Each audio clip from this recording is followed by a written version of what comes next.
اوس زمونږ یو پښتانه چې د ملاله یوسفزۍ د هغې یو کتاب را روان دی فایندینګ مای وی د هغې نوم دی. په هغې کې چې هغې کومې خبرې کړي دي د هغې په باره کې چې کوم انکشافات شروع دي نو تاسو به حیران شئ آیا چې دا څیزونه زمونږ په دې معاشره کې د دې اجازت شته دی او که نشته.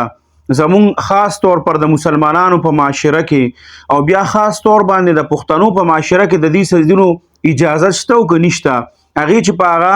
فایندینګ مای وی کتاب کې کوم خپل حالات لیکلي دي او د خپل عشق او معاشقې کومې کیسې پکې لیکلي دي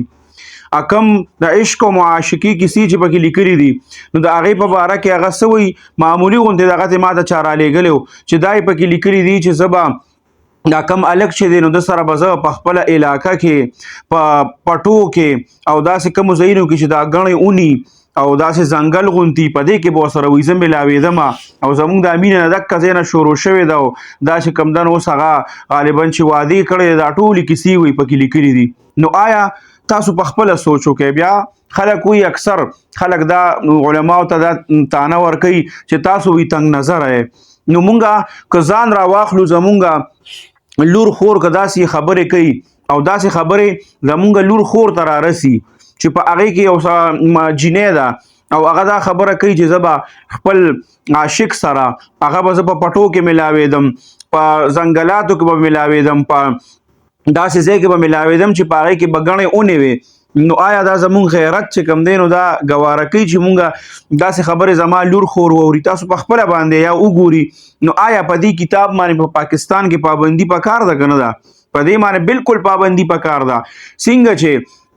زمونږ د حکومت او زمونږ پولیس او زمونږ ادارې چې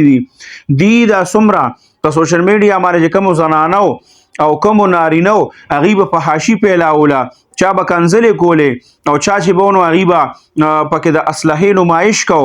د هغوی خلاف هغوی کاروایي شروع کړې وه او هغه ټول چې کوم دي راوینیول او په هغې باندې توبې وباسلې. اوس هم پکې څه داسې شته چې څه په بهر ملکونو کې دي څه په پاکستان کې هم شته دی هغوی باقاعده د شرابو تشهیر کوي دا سیګرټ او کم دا چرس وغیره د دې تشهیر کوي د شرابو دا ګیلاسونه چې کوم دي نو دا خولو ته نیولي او د هغې نه ګوټونه کوي د نشې په حالت کې ویډیوګانې ریکارډ کوي هغه ویډیوګانې چې کومې دي نو هغه بیا سوشل میډیا له ورکوي هغه ویډیوګانې بیا زمونږ او ستاسو بچي ګوري د دې نه زمونږ د معاشره څونه دا تباهۍ طرف ته روانه ده. زمونږ دا بچي چې دغه ګوري بیا به دا زما خبره نه مني ستا خبره به نه مني دا به زمونږ نه په یو داسې طرف باندې روان شي چې د هغې واپس راوستل به مونږ له ډېر ګران شي. دا هر څه چې زه تاسو ته وایم ګوره د دې زمونږ په معاشرې باندې اثر دی دا به زمونږ په معاشرې باندې اثر غورځوي که چېرې مونږ د دې مخنیوي ونه کړو. دا کتاب چې دی نو دا اوس نه دی راغلی نو دا را روان دی فایندینګ مای وی د دې نوم دی د دې به د اردو او د پښتو هر قسمه ژبې د دې به ترجمې هم راشي. بیا چې کله دا ترجمې راشي نو زمونږ لوڼه خویندې چې کومې دي هغه به دا کتابونه ګوري او په دې کې چې کوم دی نو ملاله یوسفزۍ د خپلې عاشقې او معاشقې کیسې لیکلي دي هغه خبرې پکې لیکلي دي چې هغه نه زمونږ د معاشرې مطابق دي زمونږ معاشره کې هم هغې ته غلط ویلي شي د پښتنو معاشره چې ده او کومه زمونږ د مسلمانانو معاشره چې ده نو هغه هم ورته غلط وایي چې دا ټیک نه دي. نو آیا د دې مخنیوي پکار دی که نه څنګه چې حکومت د دې نورو څیزونو مخنیوي کوي خو نه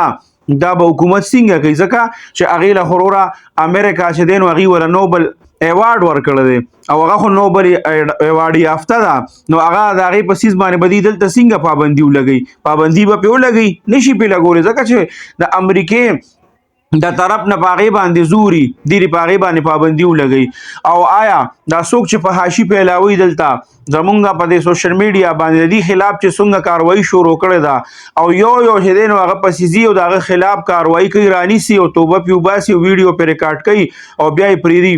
دا ډیره زبردست او ښه خبره ده. په دې کې اوس هم څه کسان داسې شته چې هغوی اوس هم لګیا دي زه وایم چې دا کم بهر ملکونو کې لګیا دي پښتانه دي او داسې غلطې ویډیوګانې ریکارډ کوي زه وایم چې دا هم د انټرپول په ذریعه یا هر قسمه طریقه چې دی لاړ شي ولته کې ګرفتار کړي او دلته پاکستان ته راوستی شي باقاعده دې ته سزا ورکړی شي چې دا سیس چې کوم دا سوشل میډیا نور ملکونو ته وګوره دا هغې د خپل د تعلیم یو ذریعه جوړه کړې ده خپلو بچو ته مکمل د هغې اجازت ورکړی دی خو زموږ په معاشره کې که یو ماشوم ته یو ماشومه ته نه تعلیم هم حاصلول غواړي معلومات ته اخیستل غواړي نو هم ته اجازت ځکه نشي ورکولی چې دکه خلک پې ناست دي که هغه یو د